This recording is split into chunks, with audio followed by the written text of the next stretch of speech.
Every emotion starts with a thought. Those thoughts create a chemical.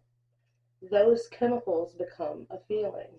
And those feelings become energy and motion and emotion. When we understand this full process, we stop being controlled by our emotions and we start learning from them.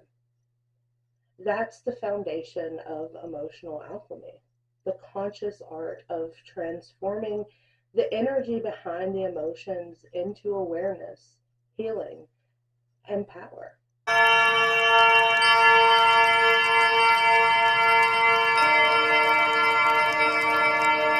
Hi, I'm your host, Doreen, Usui Reiki Master, Energy Healer, Acupressurist, Licensed Cosmetologist, Reiki Infused Press-On Nail Artist, and overall occult enthusiast.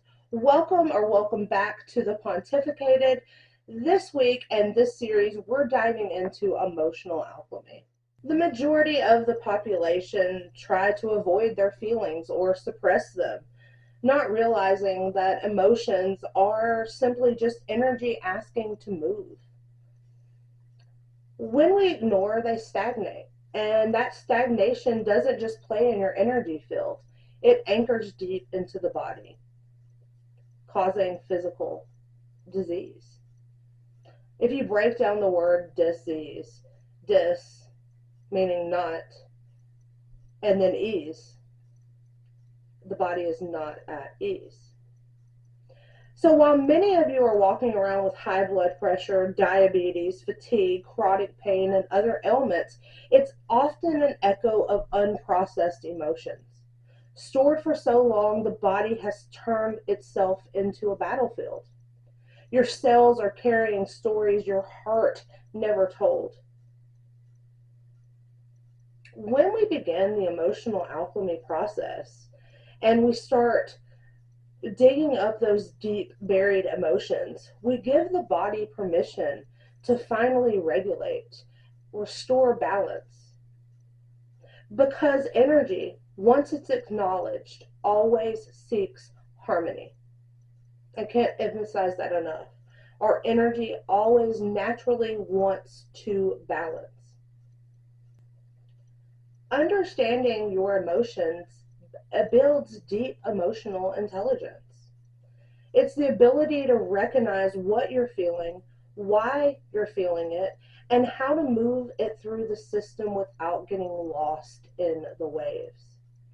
And once you can transmute your own emotions, you begin to understand others on a deeper level and with more compassion. I hate to admit, but when I began my spiritual journey, I felt like I was a ball of just emotional energy.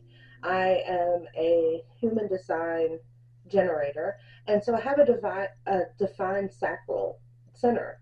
And with that, you have strong emotions. If we know and remember from the chakra series, our sacral is our emotional body in the astral. So for me, unraveling that ball of emotions that was rain and taking it piece by piece, each one, I was able to create emotional alchemy. And I have this sign in my office, in my studio, that is the wheel of emotions, and it gives you the primary, secondary, and tertiary emotions for all of the emotional range. And on the bottom of the sign, it says, I'm reading it right now, emotions are much like waves. We can't stop them from coming, but we can choose which ones to surf. And I absolutely love that, because if we honor and feel our emotions, a lot of times unpleasant, intrusive thoughts. How many times have you been your own worst enemy? You get in your head before anybody else does because you're riding the wrong waves. And so through emotional alchemy, we can move through those waves faster and pick and choose where we want to bring our energy to, so that's our reality and not the constant loops of unconscious and unaware behavior. Because again, once energy is aware, it has to naturally harmonize itself. But because we create thoughts and thoughts are emotions, we can get wrapped up in them like a whirlpool, and it is so hard to pull ourselves out of those loops without the proper tools. Join me on this journey every Wednesday at 11:11 a.m. as we explore the core emotions that shape our human experience, the collective shadow that we're all healing from, and higher states of alchemy to reach the golden state of consciousness, where emotion becomes energy and energy becomes creation. It is taking ourselves from survival to co-creator. This is emotional alchemy. Let's transmute together. I love you. Thank you for joining. Have a beautiful day on purpose. Remember to live and love out loud.